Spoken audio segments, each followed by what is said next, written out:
X Kong, the new empire, or is that how you say it? I don't know. Is it Godzilla X Kong? Is it Godzilla and Kong?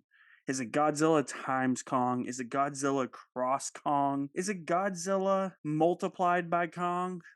I have no idea. Whatever it's called, Godzilla, Kong, the new empire, that's what I'm going to call it. The fifth entry in the MonsterVerse is here. This is following up 2021's Godzilla vs. Kong. Following their explosive showdown, Godzilla and Kong must reunite against a colossal undiscovered threat hidden within our world, challenging their very existence in our own. I'm not hard to please when it comes to these movies. I know exactly what these movies should be, and it seems like they're fully embracing them now. I just want to watch giant titans and monsters smash and bash each other, throw some haymakers at each other, destroy buildings, destroy cities, have no regard for property damage whatsoever because they're monsters and there will be no repercussions. I just want to see shit get destroyed and monsters get punched and beaten up. And Godzilla and Kong, the new empire, mostly delivers that, especially in its last 30 to 40 minutes. I think this movie is insanely stupid. I think it's insanely dumb. It's gleefully absurd. It's so over the top. It's silly. There's moments where I laughed out loud at the stupidity and the cheesiness of it, but that's what I'm here for. I'm here to have a blast with the MonsterVerse movies. They've gotten to that point where they can just go so ridiculous and so silly that other than watching the Titans fight each other and punch each other and kick each other with bodily parts like Godzilla's tail whipping around hitting the monster in this, that's what I'm here for. Just the absurd stupidity of it all. This is the one in the MonsterVerse that fully embraces that. There are still some issues with the characters. The script is all over the place. There's some mythos I'll talk about later that do hinder the movie, but I would say a good chunk of this movie mostly focuses on the monsters and some of their relationships with other monsters, the set pieces that we've all come to see and expect from the MonsterVerse at this point. If you're looking for a more grounded Godzilla movie, Godzilla Minus One exists. The more grounded, emotional, realistic human stories with Godzilla can coexist with these movies. Something like Godzilla Minus One. Or even 2014's Godzilla, which kicked this entire series off. Godzilla from 1954. I'm not saying that those movies don't exist in my mind, because there are definitely different types of Godzilla fans. If these movies aren't your forte, those movies are right over there for you. You can enjoy those. I really do like those, but what I just want to watch monsters fight each other. And this is my foray. This embraces the type of stupidity that the Transformers movies aspired to be, but failed to be. It was really fun watching certain dynamics and things play out in the movie that I wasn't expecting to. Certain monsters from Godzilla movies that Godzilla fans might not necessarily be expecting if you haven't been spoiled by the international trailers and the marketing and the toy lines for this. I'm not going to spoil who shows up. If you've avoided all that, then lucky you. There's a lot of fun set pieces. The set pieces aren't as good as they are in Godzilla vs. Kong. I think the action's a lot better in that. There's a lot of close-ups in this movie for some reason on the monsters, and I don't know, it feels like it's just getting in there too much, and sometimes you can't see what's going on. It's not that the camera's shaky or cutting away real quick, it's just it's too close. But I did have a little bit of trouble getting into the gist of the movie because the first half is really relying on you to buy into the story that they're trying to tell. Once Scar King shows up, the movie takes off. He shows up in the best scene of the entire movie. Scar King is an intimidating threat. Maybe not as good as Mechagodzilla, nowhere near as good as Ghidorah, and I think that that's a problem with the MonsterVerse in general. I think the villainous monsters in this universe peaked too early because you had Godzilla in 2014 and Kong Skull Island in 2017. The villainous monsters built up to Ghidorah. You had the Mutos in Godzilla, and then you had the Skullcrawler in Kong Skull Island. And then Godzilla King of the Monsters, it was Rodan and Ghidorah.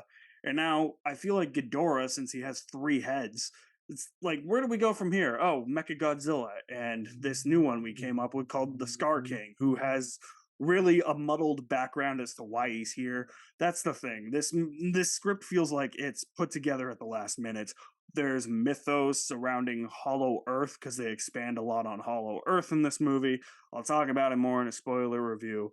but the Hollow Earth concept has a lot of sci-fi elements to it, and some of it feels like it's retconning, and it just feels like made up some lore within the first 5 minutes of writing the script, or they forgot to put it in the script, so they were just like, here, just write some cool sciencey sounding words to throw in there, and some random lore that will explain everything and everyone will go along with it. Those are easily the weakest aspects of this movie, along with the human characters. The human characters do take a somewhat backseat to the monsters are more at the forefront for this movie, and that might make a lot of people happy because there are definitely some scenes, extended scenes, of the monsters just interacting with other monsters, and the human characters aren't even in the scene at all. It doesn't even cut back to them, but sometimes it does cut back to the humans during the fights, and that made the fights and the action set pieces lose a little bit of momentum. It was another reason why I thought that the set pieces in this weren't as good as they were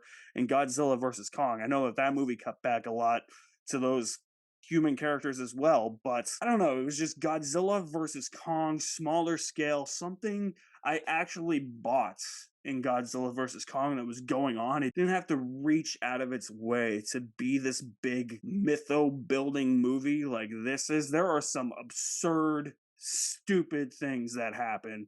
And I'm not talking about the absurdity I've been talking about throughout the review. I'm just talking about stuff that is just dumb. It's dumb. It's so dumb. It's so dumb, it's brilliant. No! It's just dumb. There's no rhyme or reason. There are certain things in here. There's something in Hollow Earth at the end where I'm just like, are we really doing this? Seriously? This is the dumbest thing I've ever seen, and not in the good way. And I think Kong fans will be happy to know that Kong is the heart and soul of this movie. The saying going around is that Godzilla won the fights in the last movie, but Kong won the movie. I think the same can be said here mostly. Kong is definitely the heart and soul of this movie. It definitely feels more like a Kong movie with a guest appearance by Godzilla. Godzilla's in it more than I thought he was going to be after what I had heard from early buzz and press and all that. It's definitely a Kong movie. And his relationship with this little ape called Suko, I thought was really interesting. It was really heartfelt, as is his relationship with Gia, who is by far the best human character that this universe has pumped out. She is kind of used as a plot device, though, and I wasn't huge on that. This movie's plot really revolves around plot conveniences and contrivances. It's not something I'm here to pay attention to, but if you are somebody who is going into this movie for something more than just the monster fights, and you're going in here looking at plot and characters, you're going to be massively disappointed because it is a lot of plot conveniences and contrivances. And none of it really makes all that much sense. Anything related to the plot, any of the stupid things that the plot does, it's just dumb. All of the monster stuff is dumb fun. I don't think this is the best MonsterVerse movie. It's probably not even the most fun MonsterVerse movie, but it's better than a couple of them, I will say. And I can overlook a lot of these problems with the script, some of the filmmaking, like getting too close into the fights, and the mythos and building Hollow Earth up to be something that feels more science fiction-y and all these plot contrivances. I can overlook that when I'm having this much fun watching Titans just bash each other in the head with a bunch of haymakers. I enjoyed Godzilla, Kong, The New Empire with 3/4 of a bucket of popcorn. So if you have seen Godzilla, Kong, The New Empire, let me know what you think of it in the comment section below. I'll leave my link to my website in the description below as well. You guys are the best. Thank you for watching. My name is Alex Madden, and I will see you at the movies somewhere.